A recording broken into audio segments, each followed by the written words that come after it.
The patient is infected with a severe virus. His back has hardened into stone. Even what he coughs up looks like limestone. I'm preparing to extract a biopsy sample, but the scalpel accidentally cuts into a blood vessel. What flows from his back isn't blood at all, but fine red sand. I quickly press gauze against the wound, only to realize it does absolutely nothing. And then, in the very next moment, something even more terrifying happens.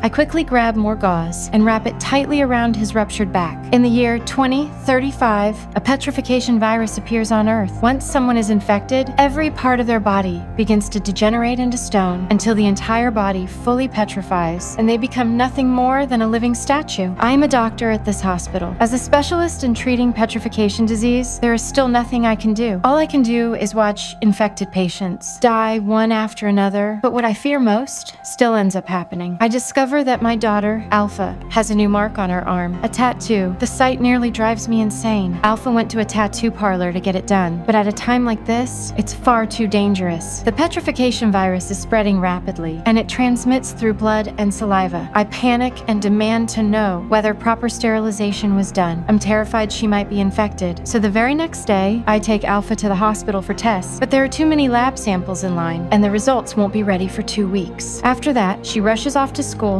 but still ends up being late. As punishment, the teacher calls her up to answer a question in front of the class. That's when the students notice something wrong. Blood suddenly appears on the projector screen. It turns out Alpha's tattoo wound has split open. Seeing this, the teacher drops the punishment and sends her to the infirmary to treat the wound. But the class immediately panics because her symptoms now look far too similar to petrification disease. 2 weeks pass in the blink of an eye. Alpha returns to the hospital for another blood draw. Watching the petrification patients beside her, she finally begins to feel real fear. Later, during gym class, back at school, the wound on Alpha's arm splits open again. A classmate who touches the blood freezes on the spot. She asks the teacher whether Alpha's blood could seep into her skin. Even the teacher is visibly shaken and quickly tells Alpha to wash it off. Then the teacher tells her to sit out and rest. In the next moment, the teacher wraps the ball in a towel and throws it straight into the trash. Seeing this, Alpha runs out in tears.